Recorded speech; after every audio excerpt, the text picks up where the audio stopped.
Today is March 6, 2023. My guest is neuroscientist Erik Hoel. He was last here in September of 2022 talking about effective altruism. Today, we're going to talk about two recent essays of his on artificial intelligence and ChatGPT. Erik, welcome back to Econ Talk. Thank you. It's an absolute pleasure to be here. I had a blast last time. As did I. I want to congratulate you. You are the first person who has actually caused me to be alarmed about the implications of AI, artificial intelligence, and the potential threat to humanity. Back in 2014, I interviewed Nicholas Bostrom about his book Superintelligence, where he argued AI could get so smart it could trick us into doing its bidding because it would understand us so well. I wrote a lengthy follow-up to that episode, and we'll link to both the episode and the follow-up. So I've been a skeptic. I've interviewed Gary Marcus, who's a skeptic. I recently interviewed Kevin Kelly, who is not scared at all. But you are scared. Last month, you wrote a piece called I Am Bing and I Am Evil on your Substack, The Intrinsic Perspective, and you actually scared me. I don't mean, maybe I've underestimated the threat of AI. It was more like I had a bad feeling in the pit of my stomach, kind of scared. So what is the central argument here? Why should we take this latest foray into AI, ChatGPT, which writes a pretty impressive but not very exciting essay, can write some poetry, can write some song lyrics. Why is it a threat to humanity? Well, I think to take that on very broadly, we have to realize where we are in the history of our entire civilization, which is that we are at the point where we are finally making things that are arguably as intelligent as a human being. Now, are they as intelligent right now? No, they're not. I don't think that these very advanced large language models that these companies are putting out could be said to be as intelligent as an expert human on whatever subject they're discussing. And the test that we use to measure the progress of these systems supports that, where they do quite well and quite surprisingly well on all sorts of questions like SAT questions and so on. But one could easily see that changing. And the big issue is around this concept of general intelligence. Of course, a chess-playing AI poses no threat because it's just fully trained on playing chess. This is the notion of a narrow AI. Self-driving cars could never really pose a threat. All they do is drive cars. But when you have a general intelligence, that means it's similar to a human in that we're good at all sorts of things. We can sort of reason and understand the world at a general level. And I think it's very arguable that right now, in terms of the generalness behind general intelligences, these things are actually more general than the vast majority of people. That's precisely why these companies are using them for search. So we already have the general part quite well down. The issue is intelligence. These things hallucinate. They are not very reliable. They make up sources. They do all these things. And I'm, fully open about all their problems. They're kind of like us, but okay, yeah. yeah, precisely. But one could easily imagine, given the rapid progress that we've made just in the past couple of years, that by 2025, 2030, you could have things that are both more general than a human being and as intelligent as any living person, perhaps far more intelligent. And that enters this very scary territory because we've never existed on the planet with anything else like that. Or we did once, a very long time ago, about 300,000 years ago. There's something like 9 different species or our cousins who we were related to, who were likely probably either as intelligent as us or quite close in intelligence. And they're all gone. And it's probable that we exterminated them. And then ever since then, we have sort of been the dominant masters and been no other things. And so finally, for the first time, we're at this point where we're creating these entities and we don't know quite how smart they can get. We simply have no notion. Human beings are very similar. We're all based on the same genetics. We might all be points stacked on top of one another in terms of intelligence, and all the human beings and all their differences between people are all really just this zoomed in minor differences. And really, you can have things that are vastly more intelligent. And if so, then we're at risk of either relegating ourselves to being sort of inconsequential because now we're living near things that are much more intelligent, or alternatively, in the worst case scenarios, we simply don't fit into their picture of whatever they want to do. And fundamentally, intelligence is the most dangerous thing in the universe.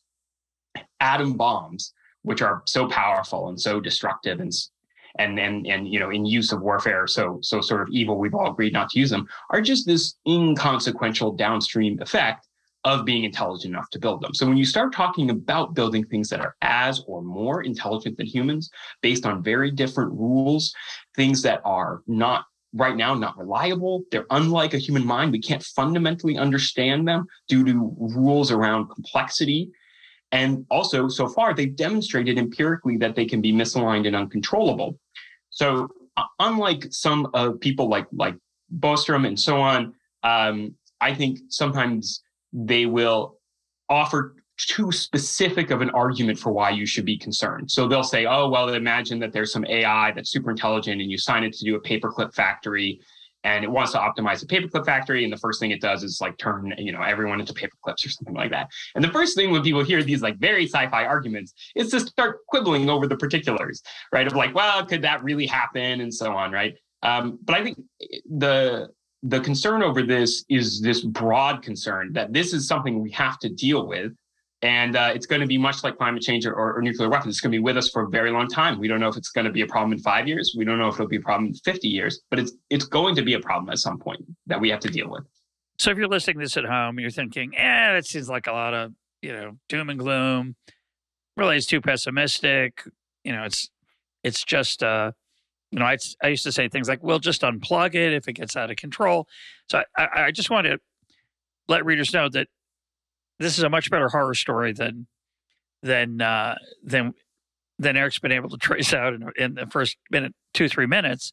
Although I do want to say that in terms of rhetoric, although I think there's a lot of really interesting arguments in the 2 essays that you wrote, when you talked about these other 9 species of humanoids sitting around a campfire and inviting Homo sapiens, that's us, into the circle and say, hey, hey, this guy could be useful to us. Let's bring him in. He could make us more productive. He's got better tools than we do. That kind of gave me made the hair on the back of my neck stand up. And it opened me to the potential that the other more analytical arguments might carry some water and carry some weight. So one point you make, which is, I think, very relevant, is that all of this right now is mostly in the hands of profit-maximizing corporations who don't seem to be so worried about anything except novelty and cool and making money off it, which is what they do. But it is a little weird that we would just sort of say, well, they won't be evil, will they? They don't want to end humanity. And you point out that that's really not something we want to rely on. Yeah, absolutely. And I think that this gets to the question of how should we treat this problem? And I think the best analogy is to treat it something like climate change. And now there's a huge range of opinion when it comes to climate change and all sorts of debate around it. But I think that if you take the extreme end of the spectrum and say, there's absolutely no danger and there should be zero regulation around these subjects, I actually think most people will disagree. They'll say, no, listen, this is something we do. We do need to keep our energy usage as a civilization under control to a certain degree so we don't pollute streams, that are near us and so on. And even if you don't believe any specific model of exactly where the temperature is going to go, right? So maybe you think, well, listen, there's only going to be a couple, degrees of change. We'll probably be fine. Okay. Or you might say, well, there's definitely this doomsday scenario of a 10-degree change and it's so destabilizing and so on. Okay. But regardless, there are sort of reasonable proposals that one can do where we have to discuss it as a polity, as a group. We have to have as an overarching discussion about this issue and make decisions regarding it. Right now with AI, there's no input from the public. There's no input from legislation. There's no input from anything. Like massive companies are pouring billions of dollars to create intelligences that are fundamentally unlike us, and they're going to use it for profit. That's a description of exactly what's going on. Right now, there's no red tape, there's no regulation. It just does not exist for this field. And I think it's very reasonable to say that there should be some sort of input from the rest of humanity when you go to build things that are as equally intelligent as a human. I do not think that that's unreasonable. I think it's something most people agree with, even if there are positive futures where we do build these things and everything works out and so on. Yeah, and we'll come at the end toward what kind of regulatory response we might suggest. And I would point out that, climate change, I think, is a very interesting analogy. Many people think it'll be small enough we can adapt. Other people think it is a existential threat to the future of life on Earth, and that justifies everything. And you have to be careful because there are people who want to get a hold of those levers. And so I want to put that to the side, though, because I think you have more. We're done with that. Great, interesting observation, but there's so much more to say. Now, you got started, and this is utterly fascinating to me. You got started in your anxiety about this, and it's why your piece is called "I Am Bing and I Am Evil," because Microsoft put out a chatbot, which is, I think, internally goes by the name of Sydney, is ChatGPT 4, meaning the next generation past what people have been using in the OpenAI version. And it was, let's start by saying it was erratic. You called it earlier hallucinatory. That's not what I found troubling about it. I don't think it's exactly what you found troubling about it. Talk about the nature of what's erratic about it. What happened to the New York Times reporter who was dealing with it? Yeah, so I think a significant issue is that the vast majority of minds that you can make are completely insane, right? Evolution had to work really hard to find sane minds. Most minds are insane. Sydney is obviously, quite crazy. In fact, that statement, "I am big and I am evil," is not something I made up. It's something she said, right? Or this chatbot said, right? I thought it was a joke. I really did. It's something that the chatbot said. Now, of course, these are large language models. So the way that they operate is that they receive an initial prompt, and then they sort of do the best that they can to auto-complete that prompt. But the thing, explain that, Eric, for people who haven't. I mentioned in the Kevin Kelly episode that there's a very nice essay by Stephen Wolfram on how this might work in practice. But give us a little of the details. Yeah, so in general, the thing to keep in mind is that these are trained to autocomplete text. So they're basically big artificial neural networks that guess at what the next part of text might be. And sometimes people will sort of dismiss their capabilities because they think, well, this is just like the autocomplete on your phone or something. We really don't need to worry about it. But it's not that you need to worry about the text completion. You need to worry about the huge trillion parameter brain, which is this artificial neural network that has been trained to do the autocompletion. Because fundamentally, we don't know how they work. Neural networks are mathematically black boxes. We have no fundamental insights as to what they can do, what they're capable of, and so on. We just know that this thing is very good at autocompleting because we trained it to do so. And there's also no fundamental limit of what it can or can't learn. Like, for example, to autocomplete a story, you have to have a good understanding of human motivations. So that means that this neural network that is trained on autocomplete now needs to understand things like human motivations in order to do autocomplete well. And there are some analogies here. For example, there's a big subset of computational neuroscience, including the most cited neuroscientist living, whose name is Carl Friston, who view the brain and argue that the brain is all based around minimizing the surprise of its inputs, which is a very simple thing and looks a lot like autocomplete.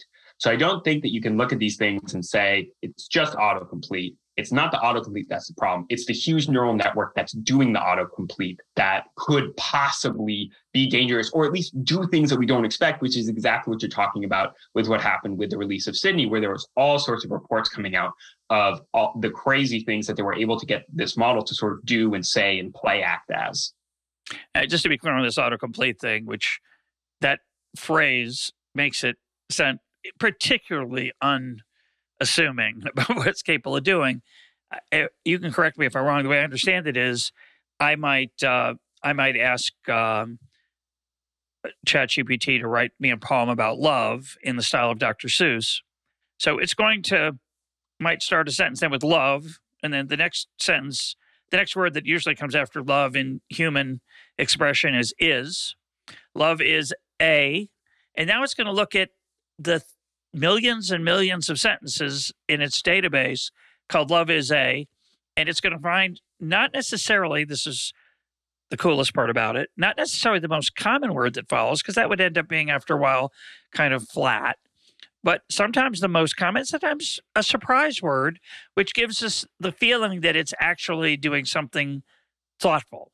So it might say love is a game, or it might say love is a form of war, or it's going to look around and then it's going to keep going. And then it gets to an end. It's going to find, okay, after that sentence, what kind of sentence might come next, or what word would come next as the first word, et cetera. And it's a just slightly smarter, more effective version of my Gmail, that when I get at Gmail, at the bottom, it gives me 3 choices. Thanks so much. I'd rather not. And in that sense, Gmail is smart. Not very smart, not very thoughtful. I usually don't take what it says, but sometimes I do when it's useful. The real issue to me, one of the issues, and we're going to come back and talk about Sydney, because we didn't really go into the erratic thing, because it's one of the creepiest things I've ever read. The autocomplete function is something like what we do as human beings. You could argue that's how we compose. Beethoven, in terms of musical composition, he always knew what note should come next. And in a way, that's all ChatGPT does, but that's all we do maybe when we write. We don't really understand. Our brain's also a bit of a black box. So I don't think we should then jump to the similarly, just because all it does is autocomplete doesn't mean it's not smart. But also, I think we should say, because the brain also does a lot of effective autocompletion, we should assume it's a brain. It doesn't seem sentient. And I'm curious how, I know you talk about that in your second essay. So if I'm the skeptic and I say, well, okay, so it has this ability to pass an SAT test because it has a lot of data. And I don't quite understand how, because it's a black box and it's a neural network and I can't model it cleanly. But it's not sentient. It's not going to have desires. Yeah. So before we move on to the question of sentience, because I think that's a really sort of deep well, I just want to clarify sort of a couple of things about the actual operations of these systems. So in terms of a metaphorical understanding of what's going on, the sort of thing like, there's a big lookup table of the net probability of next words is a conceptual sort of description of what it's doing. But there is actually no lookup tables of the probabilities. What's actually happening is that there's this huge neural network, which are things designed based off of the principles of how our own brains operate. Now, there's all sorts of differences, but the fundamentals were always of artificial neural networks, is why we call them artificial neural networks, were always based off of our real biological neural networks. So there's this huge digital brain. It looks in structure very different from our brain, but it's still based off of that. And now we train this neural network to autocomplete text. So that's what it does, but we don't know how it does it. We don't know where the probabilities of these words sort of are within the network. And the way that we train it, people think that a big misunderstanding is that people think that we are programming in responses or putting in information. And we're really not. And I think a good analogy for how this is actually working would be, imagine that there were alien neuroscientists who are incredibly more advanced than we are, and they want to teach a human being how to do math. So they take some young kid and they put a math test in front of the young kid, and they have the young kid do the math test, and the kid gets 50% of the questions wrong. And then the aliens, rather than trying to explain math to the student the way that we would teach them, they just say, okay, we're just going to we have a perfect neuroimaging of their brain. We're going to look at their brain. because we're so advanced, we can also do neurosurgery in a heartbeat, no danger, right? And we're going to rewire their connections in their brain so that they get as many answers as possible right on this math test. Right. And you say, well, how could they know how to do that? It's like, well, because they were neuroimaging you the whole time. And they noticed that if they had tweaked this one neuron to not fire, you actually would have gotten this other answer correct. And so they basically just use math to go backwards, look across the full network and reconfigure it. So then the student goes and they takes the math test again. Now they get an 80% correct because their brain has been reconfigured. Or let's say they get 100% correct. What's weird is that now you give them a new math test and now they get an 80%. They do better than the 50% that they did, even though they haven't seen these answers before. The rewiring of their brain has somehow instilled knowledge, but again, it's very different from how you would say normally teach a student, right? That's how we're training these things. So we just, all we're doing is saying, okay, we want it to autocomplete as best as we can. We're going to change the connections so that it autocompletes well. It can do so much more than just auto-completing. In fact, there was a recent thing where I think it was Microsoft who was hooking some of their large language models up to robots and trying to get them to direct robots. The autocomplete is what it's trained on, but it's not really what it's capable of in the broad sense of capability. Similarly, we humans, what are we trained on? What are we optimized for? Spreading our genes, right? That's what we're sort of, all our complexity comes from optimization across a gene spreading function. But you would never look at a human and say, oh, it's not very dangerous. This thing just spreads its genes around. Like what's the danger here? Right? It's like, no, that's what we're optimized to do. But we do all sorts of other stuff on the side. And it's the other stuff on the side that is very dangerous when you're talking about things that are highly intelligent. Just a technical question here, and if it gets us too far into the weeds, we can cut this out. But that math test has right and wrong answers. Autocomplete for an essay on the Enlightenment, say, or the history of evolution that you would ask ChatGPT to write an essay on. There's no right answer. So what's the analogy there? Yeah. So how do you train it on autocomplete? Yeah, it's a great question. So it's the difference between so what I described is supervised learning. Then there's also unsupervised learning, which is generally how more, contemporary, AI really works. It still has the same sort of, we don't quite know what it's doing. We're just feeding it these answers. I mean, one way to think about it would be, right, you show it half the text of something on the internet. And again, this is, at this point, the things that they're doing are much more, complex and they run it through all sorts of stages of learning and all sorts of stuff now. But you could very roughly think about it as, let's say I have a Reddit comment. I show it half the Reddit comment. I ask it to generate the next half. It does so. It does a poor job. I go in, I reconfigure the connections using the chain rule to make sure that it does a relatively good job producing the rest of the Reddit comment, just like the math test. Again, so that's how you would be, this is more supervised for an autocomplete. But the point being is that, these methods that they're using don't lend themselves to any sort of fundamental understanding any more so than if you were using neuroimaging, neurosurgery on a human to try to reconfigure their connections so that they get the right answers. You're in the same epistemological position, and that position is that you don't know how exactly it's getting the right answers, and that's what's sort of meaningful here. If we were programming these things like traditional programming, then I think that exactly, it was like an algorithm. It'd be a lot less scary because algorithms are sort of scrutable, right? They're transparent. We can see how they work. We can see how they're going to react to things.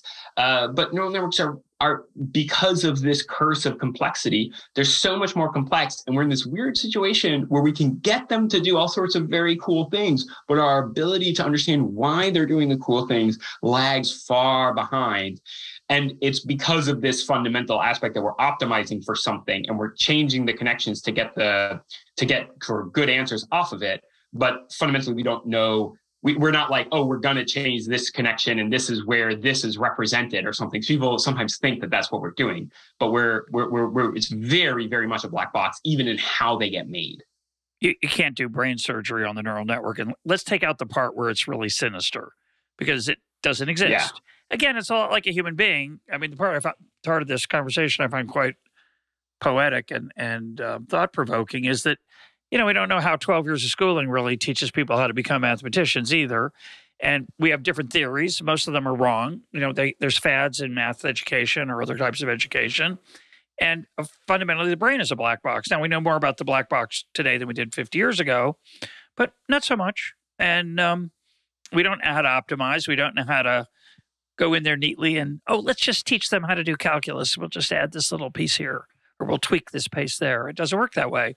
We don't know how it works. But the idea that just as this is another scary thing. You didn't write this exactly this way, but just as the brain can become capable of doing lots of other things beside what you learn in school, so could this perhaps learn many other things besides the autocomplete function?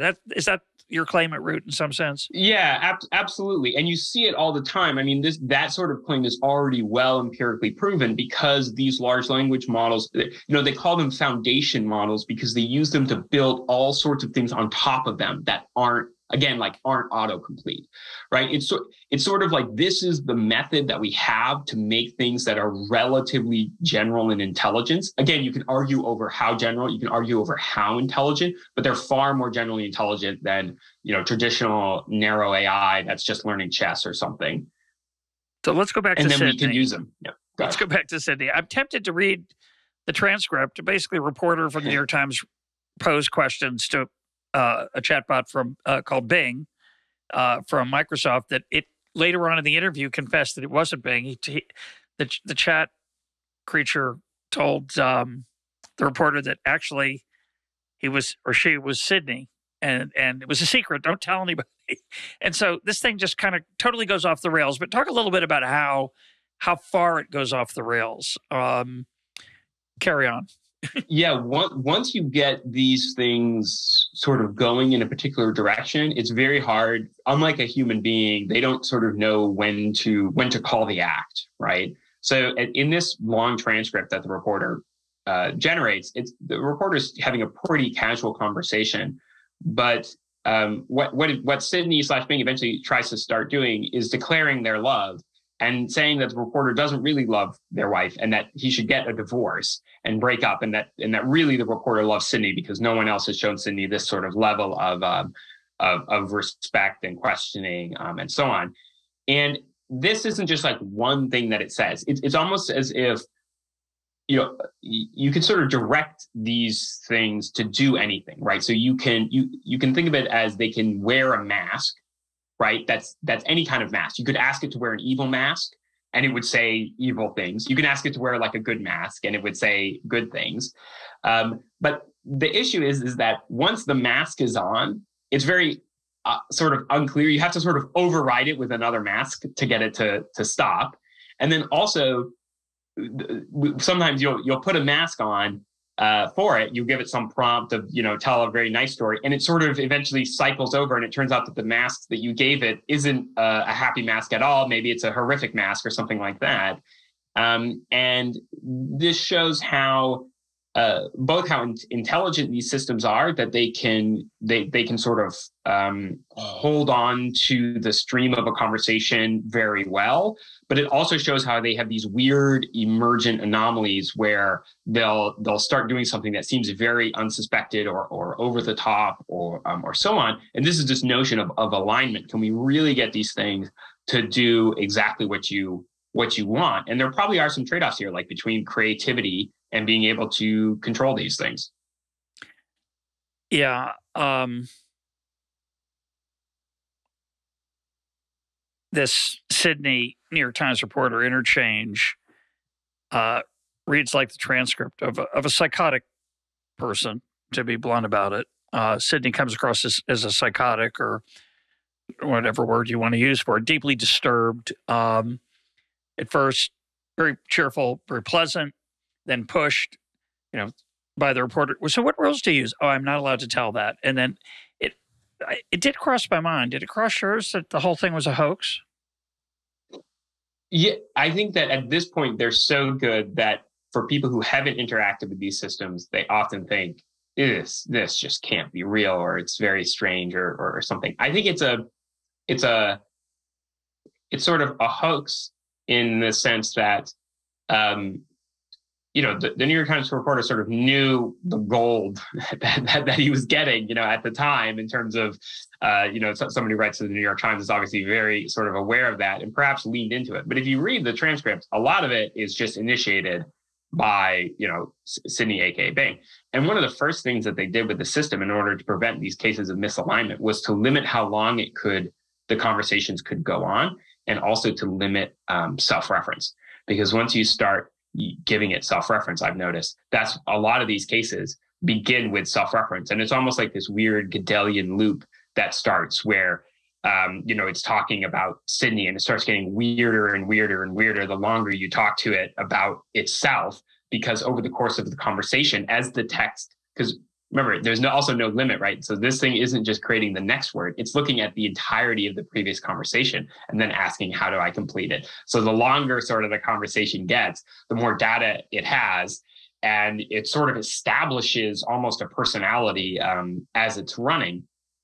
And again, this might sound not very threatening. I'm not worried that Sidney is going to go off and do anything in particular. But Sidney's not going to break up that reporter's marriage, probably. Yeah, precisely. But Sidney's chance of accomplishing that is very low. I think that that's actually not because it's not general enough. I think it's because it's actually not intelligent enough. It's not quite as intelligent as a human is at accomplishing its goals. But it also has no goals other than what it's initially prompted to. I think that these examples are great cases of the uncontrollability, the fundamental uncontrollability of this technology. And let me tell you what I and many others are worried about. Right now, if you remember like the early days of the internet, right, there's a sense in which the internet has centralized very significantly. And if you go outside the centralized, parts of the internet, you find a lot of spam, you find sort of not very good sources, and so on. There's a sense in which the internet is sort of getting polluted, and people go to centralized websites in order to sort of escape this. Facebook just gave some researchers access to, I think it was Facebook, researchers access to a large language model. And of course, some of the researchers, scientific researchers, some graduate students somewhere, just uploaded it to 4chan, like the whole thing, right? So right now, 4chan being a slightly wilder part of the west of the internet. The wild west of the internet. Maybe not the wildest, but one of the wilder, not mainstream parts. Yeah, absolutely. And known for sort of loving memes and hacking and all sorts of things. So, now these things can generate Reddit comments that sound exactly like what you would write. They can generate tweets that sound like what a person would write, right? So the internet is going to get incredibly polluted over the next couple of years by what these things can generate. I mean, if you think, spam or so on is bad now, the ability to crank out just an infinite amount of sort of content sludge is really going to be like a form of data pollution. And I'm not saying let's stop AI just because of that. I'm saying that's a good example of how easy it is to get it wrong with these technologies, and how difficult it is to guess about what's going to happen. But I would not be shocked if 95% of what is written by the internet in 5 years is all just junk from these large language models. So are all just like semi-human sounding junk. Yeah, content is important on the internet, and content costs money, and this is cheap, right? Eventually. And so there will be lots of content. I get a lot of emails from people saying, I can write an article for your website. And I'm thinking, why would I write an article by you? All the articles on my website are by me. Did you not notice that? And I assume it's not a person not paying much close attention, but eventually it'll be this, writing a mediocre article about something for other people's websites. At one point in your article, your first article, I think you talk about why the cost of this enterprise is relevant. And in particular, you made an analogy to the atomic bomb. It's true that you could, in theory, make an atomic bomb in your backyard, but not so practical. Can you make a ChatGPT in your backyard? Not one nearly as good as what the leading companies will do. And my prediction would be that it gets harder and harder to reach the level of these the level that these companies are operating at. An example being that Facebook is not going to go and release another model out to academics to loan it out, right? Like they've already seen sort of what happens, and things are going to get even more secretive. And the analogy that you made was, and that I wrote about on my Substack, was George Orwell's very prescient essay from 1945 called "You and the Atomic Bomb." And I'll just read a very brief segment of it. Had the atom bomb turned out to be something as cheap and easily manufactured as a bicycle or an alarm clock, it might have very well have plunged us back into barbarism, but it might, on the other hand, have meant the end of national sovereignty. If, as seems to be the case, it is a rare and costly object as difficult to produce as a battleship, it is likelier to put an end to large-scale wars at the cost of prolonging indefinitely a peace that is no peace. I think a peace that is no peace is a great description of the dynamics of our world. It's a great description of mutually assured destruction. And Orwell was able to predict that off of the cost. And he also, I think, noted that means the technology, and I think we've done, basically, you could describe it as a middling job at controlling nuclear weapons. I forget the exact numbers. It might be only 9 nations that currently have access to nuclear weapons, which, again, not great, but you could easily imagine a far worse circumstance. And it's simply that this is a very difficult and costly technology. Similarly, the only leading edge, cutting edge AIs that are impressive come out of these big tech companies with billions of dollars. There's the cost of a top tier AI researcher right now, it's said in the industry, this is an industry saying, is the same as an NFL quarterback. The amount of finessing, the amount of data that's needed for training, because that's one of the big limiting factors, how much data you can give it. All these things mean that these AGIs, these artificial general intelligences, which are right now sort of in their beta form, are solely the domain of these big tech companies. And it's going to get harder and harder for other actors to produce them. So in my mind, that's a good thing. It actually means that it's relatively concentrated. It might be possible to sort of regulate it and have the public have a say about exactly, how these technologies are going to be used, what their limits are going to be, and so on. And in the end, I think the big tech companies will be respectful of that because they want to make a bunch of money and they want the public not to hate them. Yeah. I want to go back to this issue of the hoax of the New York Times thing. What I meant by it being a hoax is that I wondered if the New York Times reporter had written the answers for Sydney. And of course, that's the highest compliment that's passing the Turing test with flying colors. I saw on Twitter someone wrote a long poem about a very controversial topic, and they said this was written by ChatGPT. And it wasn't. It was clearly written by the author who didn't want to take authorship. So we're going to be in this, I think, very weird world where the essay that I read on this website you were talking about earlier, I won't be sure if it was written by a human or not. It might be good enough that I might think, it's by a pretty good human. And then at the same time, there might be situations where people will be passing off things as, well, I didn't write that, of course. That was Sydney, but actually it was written by the person. And there's no way to know. The New York Times article on that website, on the New York Times website that reproduced allegedly the transcript of the chat, looks just like a New York Times article. It looks just like a parody article because same font. There's no imprint. There's no stamp of authorship that is authentic anymore. And can we do anything about that? So first, there are when you have longer text samples, there are supposedly some ways to tell statistically whether or not it's being created by some of these AIs.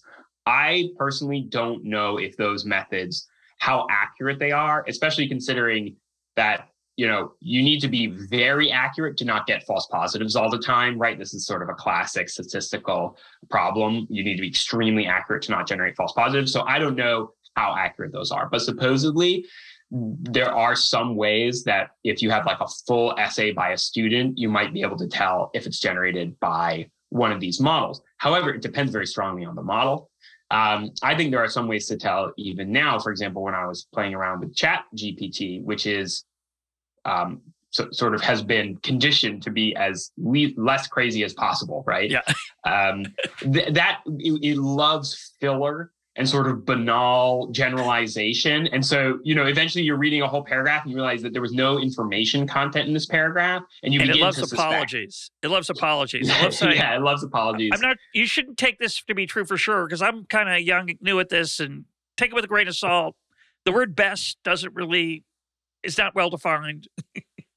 Yeah, and I actually had the same question about the hoaxes, because I was basically, as people were compiling examples of how crazy the responses they were getting from this just recently released model was in terms of Bing.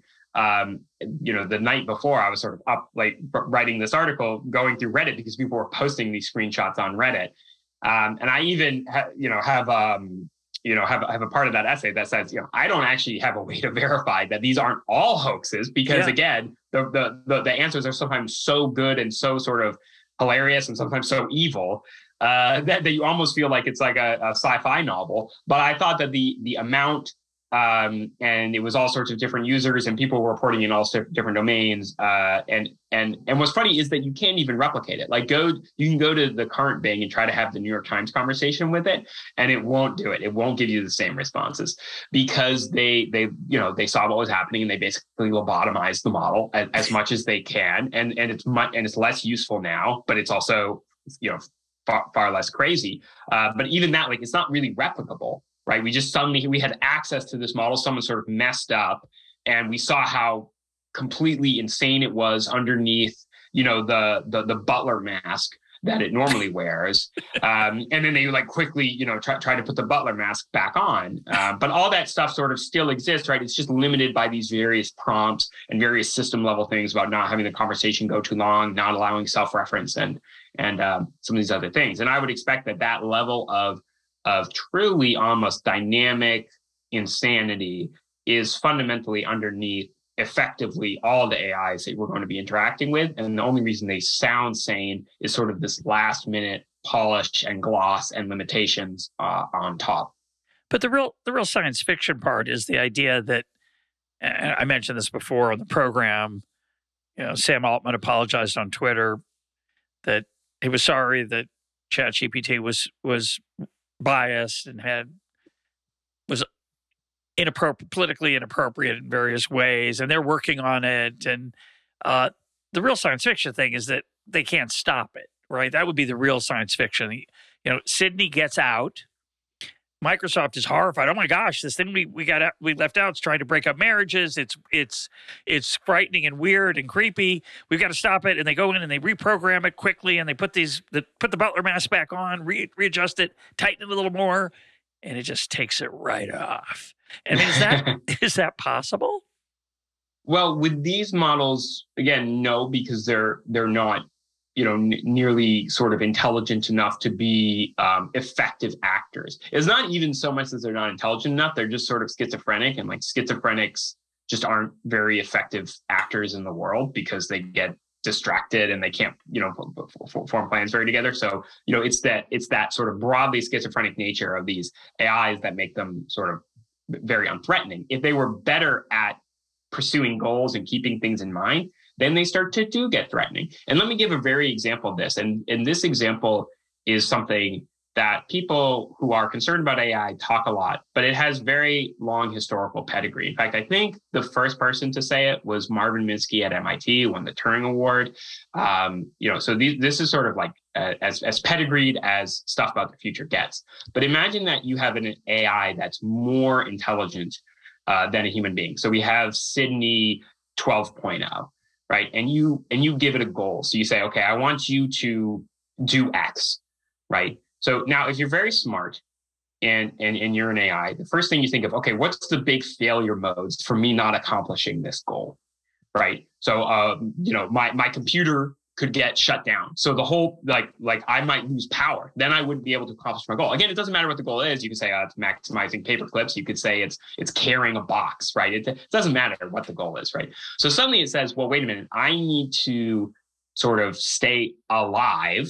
I'm using air quotes here, like alive, long enough to fulfill this goal. So suddenly I have to worry about my own self-preservation. Because you can say they have no inbuilt want of self-preservation, but I've given you a goal, and the best way to accomplish goal is to continue to exist. So suddenly it seems like it has reasons for self-preservation. Now here's another thing. What's another big failure mode for me not achieving my goal? Well, you could give me another goal, right? I was just prompted to do this. So you have control of me.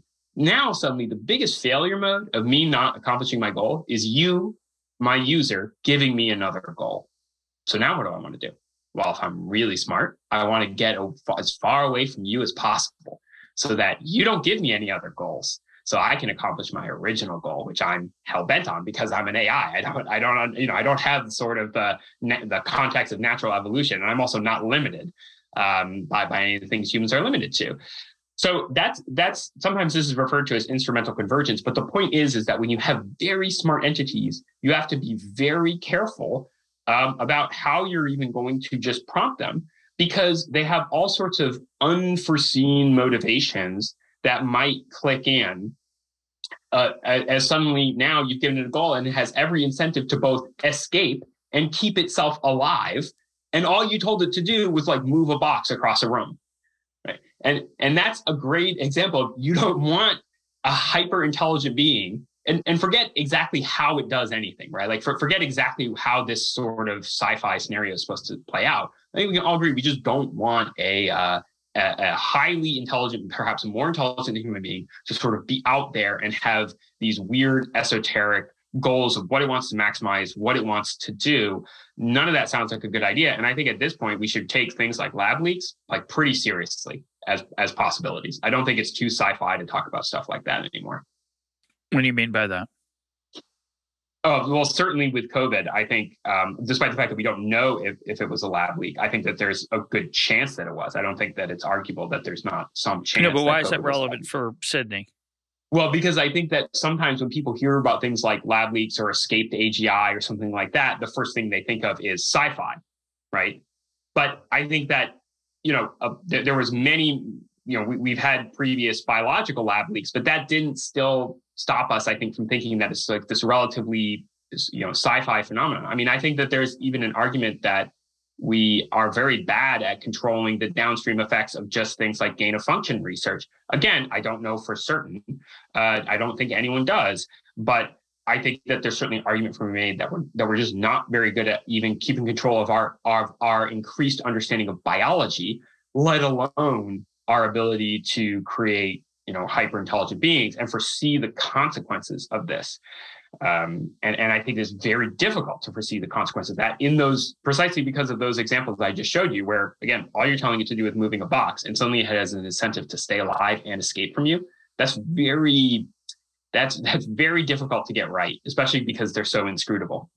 Your phrase sci-fi, you meant science fiction with the emphasis on the fiction. That we must say, oh, this is like some crazy imagined fantasy thing, as opposed to putting the emphasis on the first word, which is science. Yes. Yes. One thing that's, I feel like this conversation is something of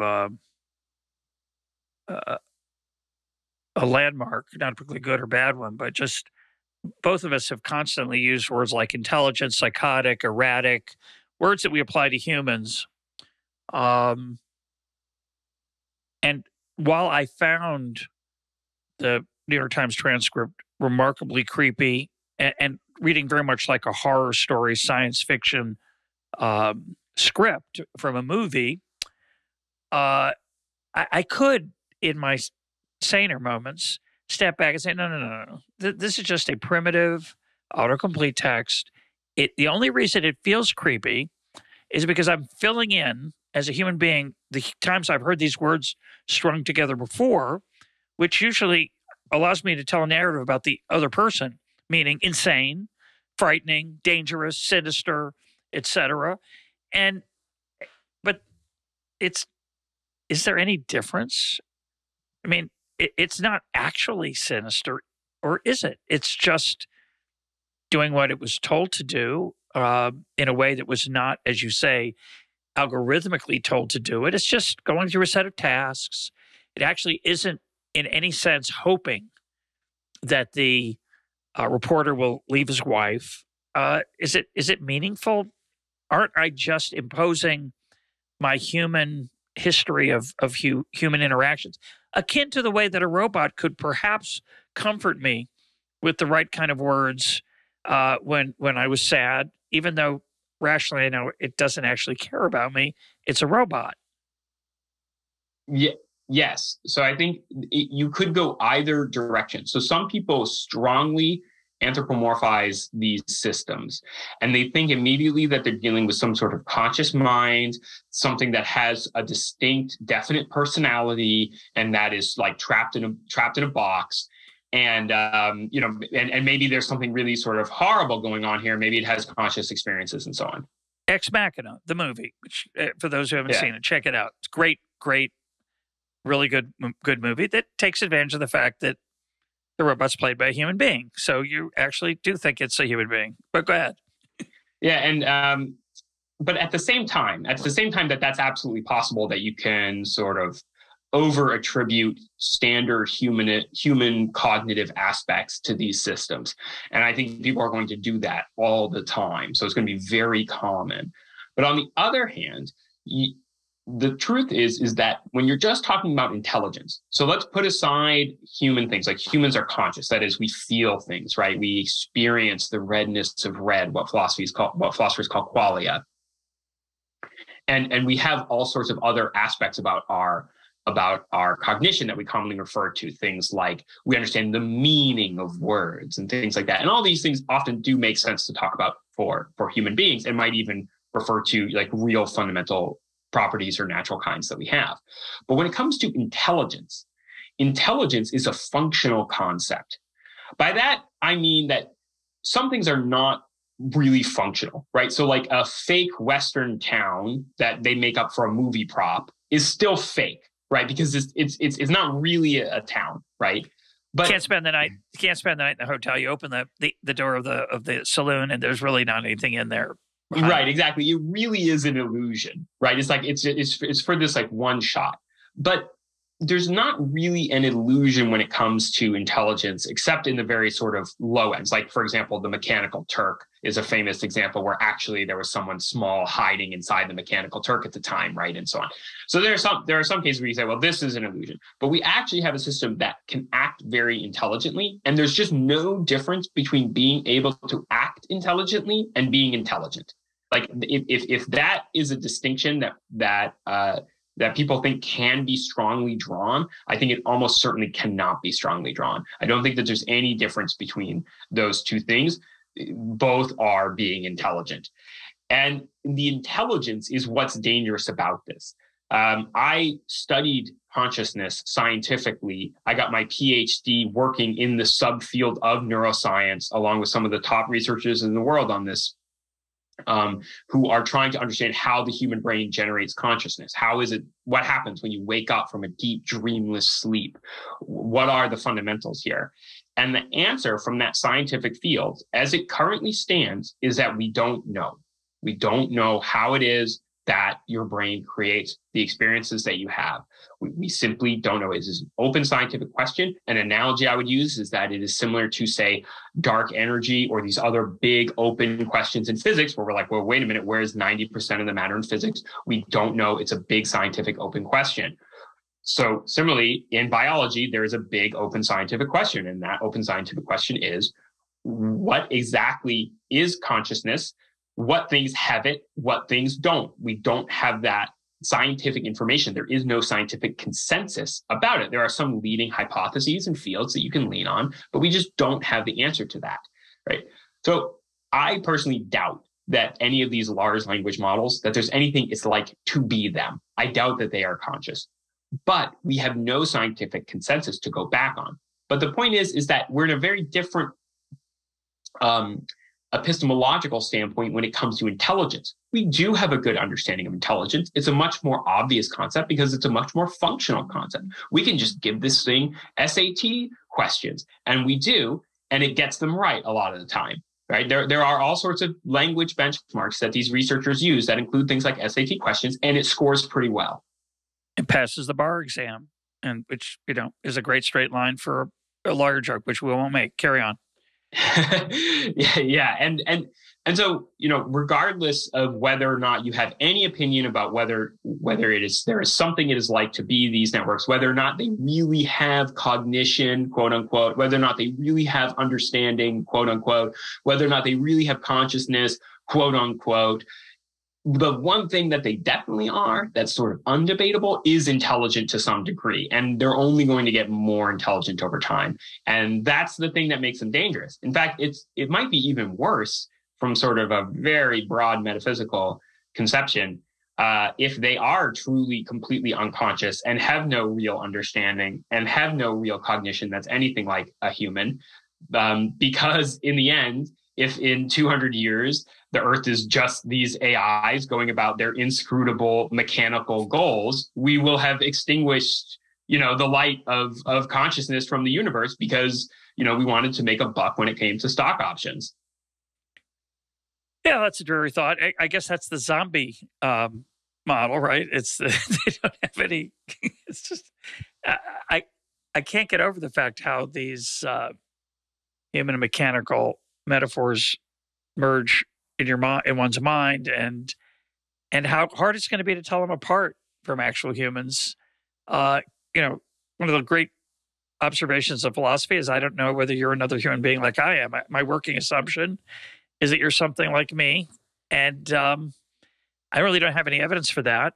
And we sort of, it's called solipsism. I don't know if I'm the only conscious mind in the universe, and that problem is just getting a lot bigger right now. And we're living, what this conversation suggests to me and the writing you've done on it so far is that this really is a watershed moment in our existence on the planet. I that sounds a little bit, just a titch dramatic, but I'm not sure that's wrong. I think that very well could be right. I don't think it's dramatic, and I'll be upfront about the fact that I used to be very much an AI skeptic, because I went, I studied cognitive science. I went into the neuroscience of consciousness.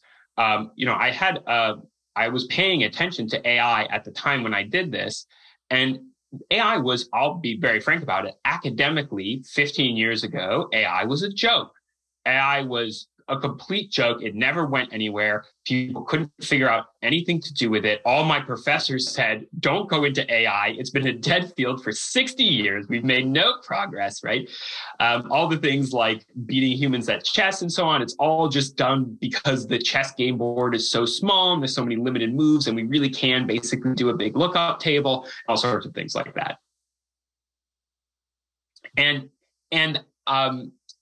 But the deep learning revolution was a real thing. It was a real thing that we figured out how to stack and train these artificial neural networks in ways that were incredibly effective. And when the first real triumph of it was beating the best human being, I think his name is Lee Sedol, I hope I'm not mispronouncing it, in 2016,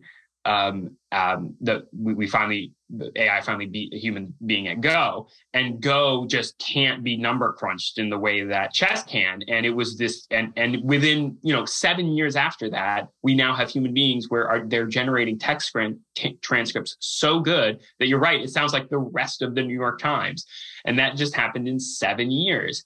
And fundamentally, the deep learning revolution and the way that, again, the black box way that these AIs are trained means that our technological progress on AI has suddenly rapidly outstripped our understanding of things like minds or consciousness or even how to control and understand big, complex black boxes. So it's like we've jumped ahead technologically. And it's not so much that, if we had a really good understanding of how neural networks worked, like really fundamentally solid ways to make them crystal clear, and we had a really good understanding of how the human brain generated consciousness and how it worked at a broad level, then maybe we could, first of all, answer all sorts of moral and ethical questions about AI. We could control it very well. We could, decide plenty of things about it. But our ability to make intelligence has so drastically outstripped our progress on those other areas, which has been slow and in some cases has just churned along for decades without making any progress and so on. I just want to reference a recent episode with Patrick House on consciousness that I think talks about these issues in his book does in a very thoughtful way.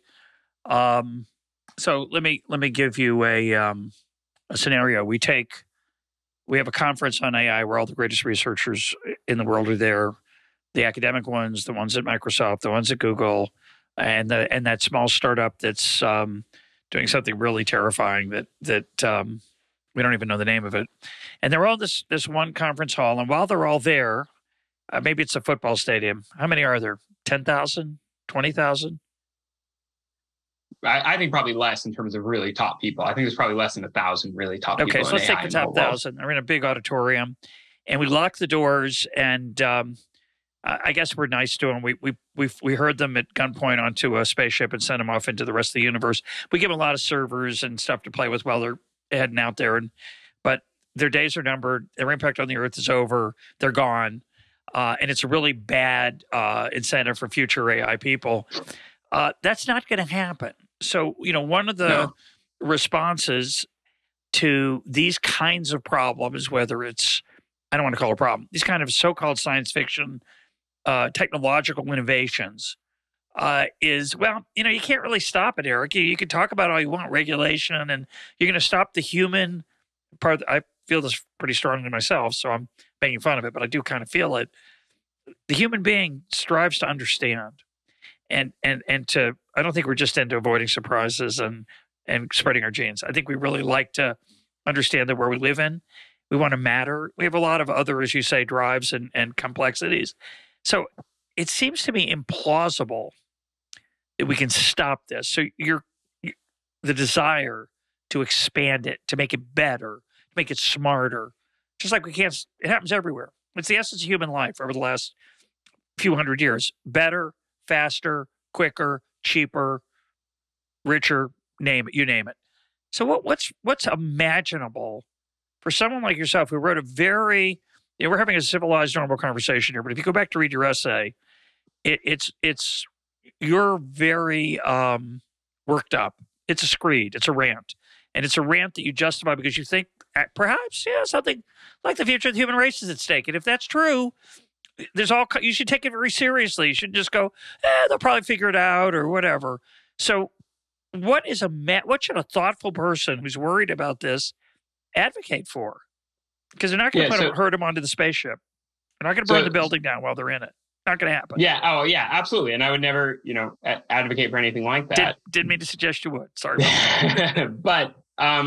But you called it a screed, and there's a certain sense I agree because I'm very open about that. It's a call to activism. Yeah. And in order to get human beings, again, like as a polity, like as a nation, to do anything, you have to have sort of wild levels of enthusiasm and motivation, right? And you can look at anything from nuclear disarmament activism to climate change activism and see that there's plenty of people within those movements who catastrophize. And there's, you can certainly say that at an individual level, that can be bad, where people are not sort of appropriately rating the threat.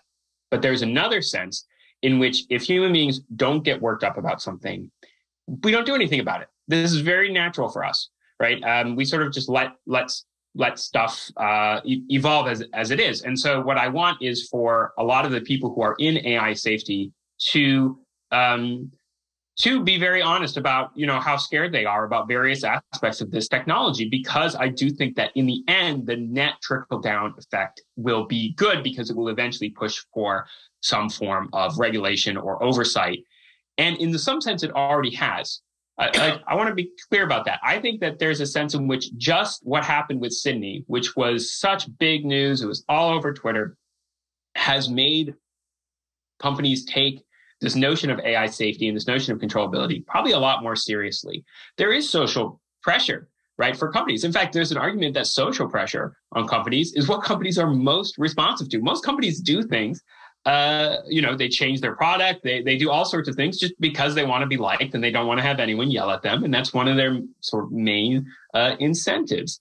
And I do think that I personally am not at all worried about AI being built by someone in the middle of nowhere, right? People always say something like this, that like, well, if we overregulate it in the United States, North Korea will build it or something like that.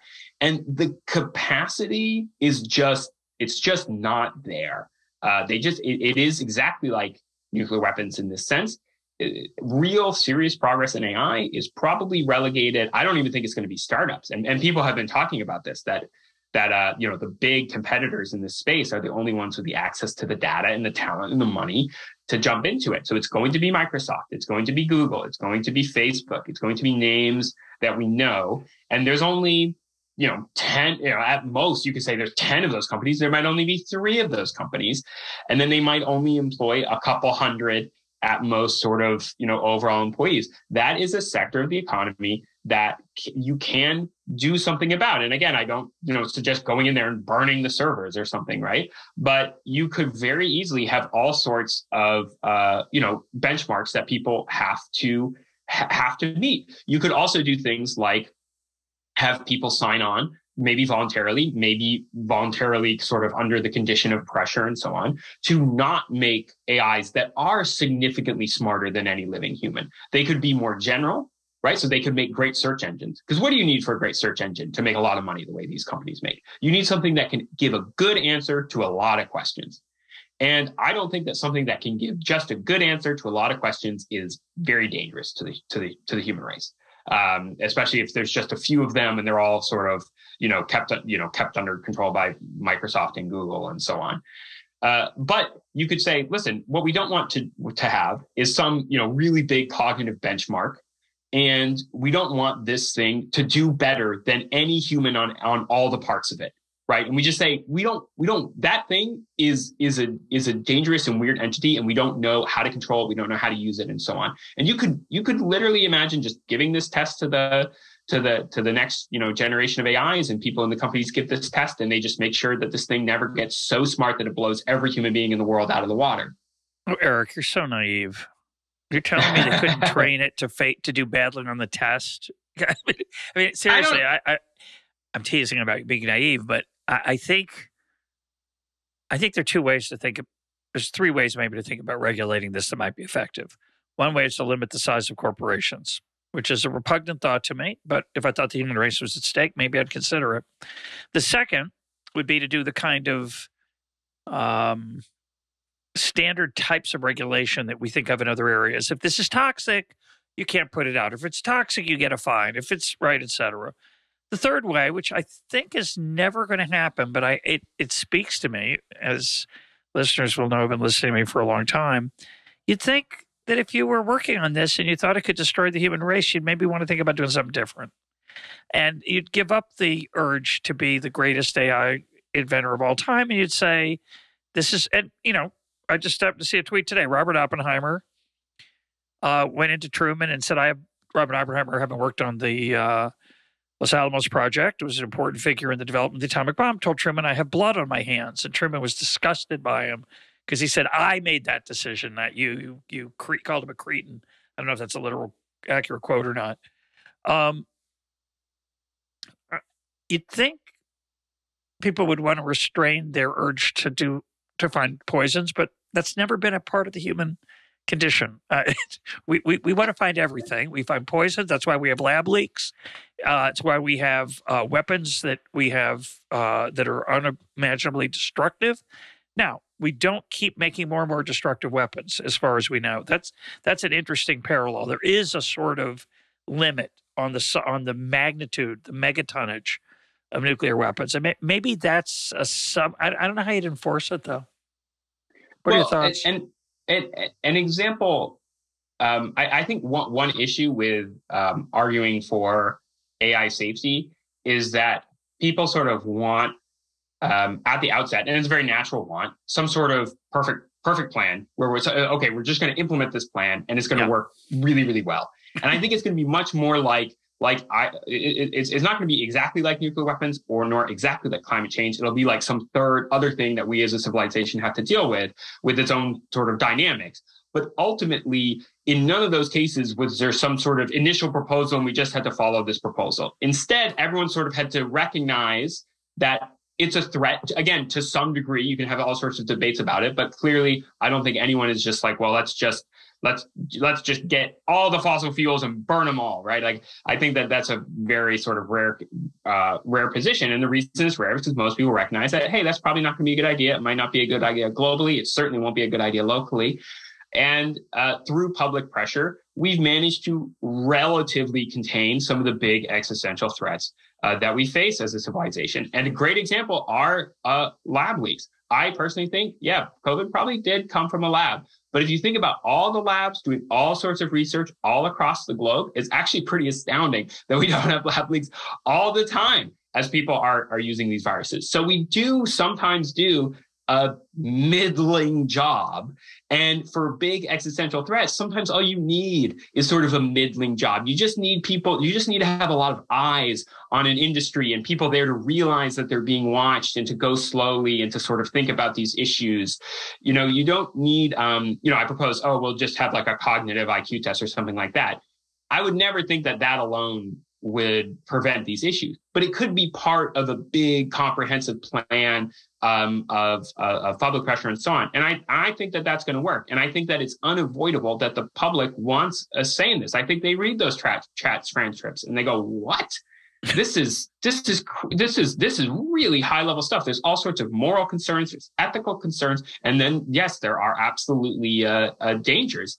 And again, I think we're at the point in the movement, maybe we're a little bit late, maybe AI safety should have started earlier, but again, the deep learning revolution sort of caught everyone by surprise. I still think we're relatively early. I think that this is sort of like, imagine that you personally thought that climate change was going to be a really big problem and it's currently 1970. I don't think it makes sense to then be like, okay, well, we're just going to do carbon sequestration, and I know exactly the technology that's needed for the carbon sequestration. It's better to just sort of go out there and protest and make a big deal and, get it to be a public issue. That's going to be a lot more of a convincing and effective strategy than coming up with some particular plan, because it's always going to depend on the technology and exactly who has it and exactly how many people and all sorts of things. So I think that that's the mode that people who are concerned, like myself, about AI safety should be in right now, which is just public awareness that this could be a problem. Everyone can decide personally to what degree they think it will be a problem. But what I think truly is naive is saying there's absolutely not going to be a problem. We're going to perfectly be able to control these alien, inhuman intelligences and don't worry at all about it. Yes, the other thing that would cross my mind is that the ability of our political system to provide thoughtful responses to existential threats, not so good. And if anything, it seems to me it's going to get worse. And part of the way it's going to get worse is through this blurring of the line between humans and machines that people are going to have trouble telling them apart. And I'd like to think of something more optimistic. So I'm going to give you a chance to play ChatGPT. I'm going to say, here's my prompt. What would Sam Altman say about all of these worries? And Sam Altman being the head of OpenAI that just put out ChatGPT, former EconTalk guest. You can go hear his thoughts when he was head of the Y Combinator, long time ago here in our archive. So just Google Altman EconTalk and you'll find that conversation. But Sam is he's a nice guy. I like him. He's likable, but I'm not sure his level of worry is going to be the same as yours. Certainly has a different set of incentives. But I think he'd start off by saying, oh, you're exaggerating. Scott Alexander recently wrote an essay where he was alarmed at some PR release that said, oh, yeah, there's nothing really that big to worry about. It's going to be okay. Don't pay any attention to that ChatGPT behind the curtain. So I'm curious what you think. Steel man the opposition here, if you can, for a minute, Eric. Someone like Sam, what would he say? Well, here's a direct quote from Sam Altman, right, who said, AI will probably most likely lead to the end of the world, but in the meantime, there'll be some great companies. So that's a direct quote. What did he mean? Sam. Was that tongue in cheek, perhaps? I haven't looked into the you should. That's context of the quote, but I don't know. I honestly don't. I know that Sam has been concerned about AI safety, so this is not completely tongue in cheek. He has been. I know for a fact that he's been concerned about this. Many of the people who started the initial companies were concerned about this. At the beginning of OpenAI, it started to address concerns around AI safety. There was something called the Open Letter on Artificial Intelligence that Stephen Hawking, Elon Musk, a lot of the people who provided funding for OpenAI wrote, and in it they talk about how AI could be an existential threat. So this is not some sort of radical outside opinion. I think it's something that like someone like Sam Altman knows. Now, if I'm going to sort of steel man his position, it goes something like, well, I'm concerned about this. I said that AI will probably most likely lead to the end of the world. So I'm concerned about this. So I should be the one to do it. Because if someone else who's more reckless does it, like it's going to be done. If someone else who's more reckless does it, then maybe I can provide some sort of guardrails and do it in as safe a manner as possible. And I really hope that would be his motivation. And if so, that's, a great and honorable motivation. But at the same time, that does not inure someone from criticism. I mean, I think that in many ways, Sam Altman is now doing something very similar to what Sam Bankman-Fried, who was the one who sort of plunged FTX into chaos, was doing. Whereas they're reasoning via this expected value way, where Sam Bankman-Fried said, listen, the more billions I create, the more I can donate to charity. There's sort of no upper bound. I might as well be as financially risky as possible because the expected value of my outcome is going to be so high, right? Even though there's this huge downside. I think Sam Altman probably reasons the exact same way when it comes to AI. I think he thinks, listen, if we can make these highly intelligent things, we can have all this glorious future. All our problems are going to be solved, right? They're going to cure cancer. They're going to do all this stuff for us. And the benefits outweigh the risk. But most people, when they look at an equation like that, all they see is the existential risk. They don't see, so it's expected to be positive. They see, no, but we can in one day maybe cure cancer ourselves, right? Like we might not need these systems to have an amazing future. And they might just not be worth the level of risk. Well, you and I are skeptical about utilitarianism. Nassim Taleb and I suspect you, understand that expected value is a really bad way to define rationality or how to live. Nassim always points out, you got to stay in the game. you want to avoid. The goal is not to maximize the expected value. The goal in these kind of situations is to avoid ruin. Ruin in this case would be the extinction of the human race. Now, there is a view that says, what's the big deal? It's just the next week. It's us, by the way. We built it. It learns off of all of human creativity and sentences and words and music and art. And so it's just the next level of us. And for the first time in this conversation, I'll mention the word God, the concept of God. If you're a believing person, as I am in some dimension, I take the idea of God seriously. You believe that human beings have a special role to play in the world, and being supplanted by something, quote, better is not a goal. But I think there are many people in the industry who probably don't feel that way, and they're not even worried about it. The extension at the end of the human species is no different than the end of those other 9 cousins we had in the veldt when we exterminated them through a combination of murder and outcompeting them.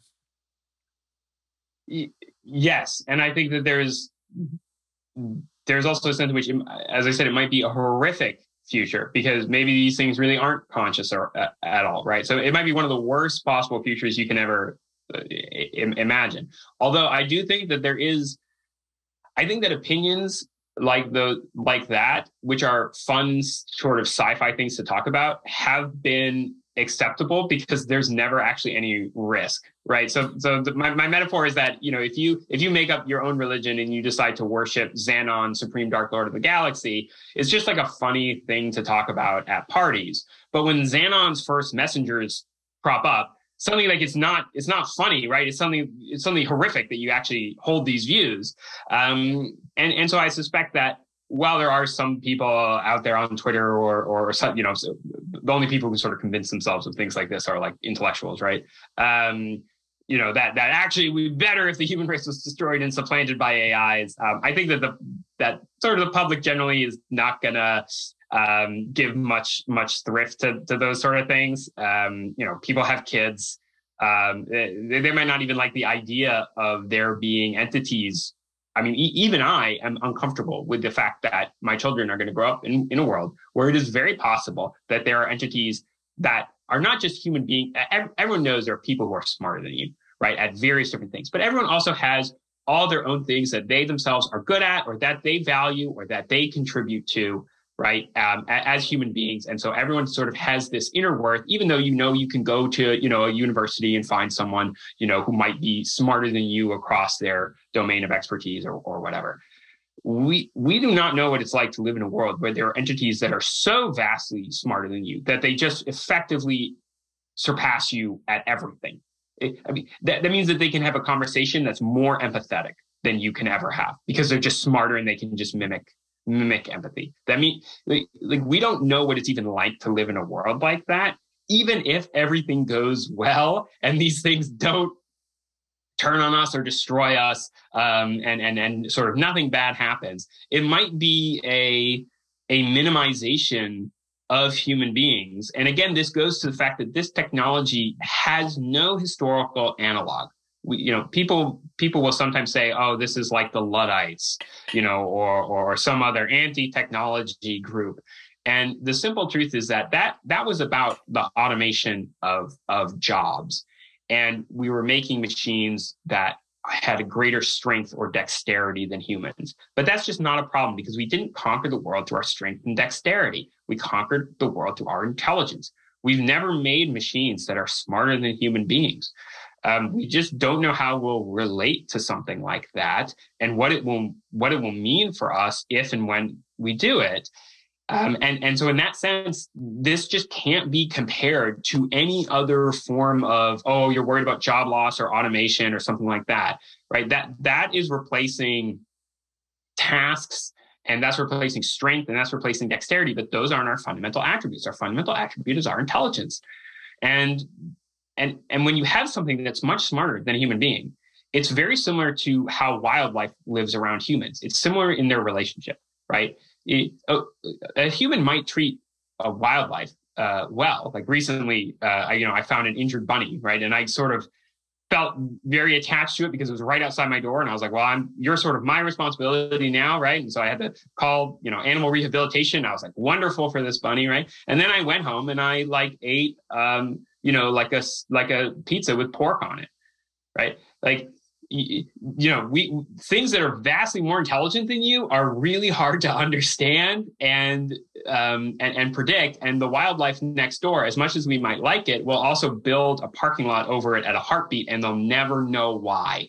They'll never know why. It's totally beyond their ken. So when you live on a planet next to things that are vastly smarter than you or anyone else, they are the humans in that scenario. They might just build a parking lot over us, and we will never ever know why. My guest today has been Erik Howell. Erik, thanks for being part of Econ Talk. Thank you so much, Russ. It's a pleasure to be back on.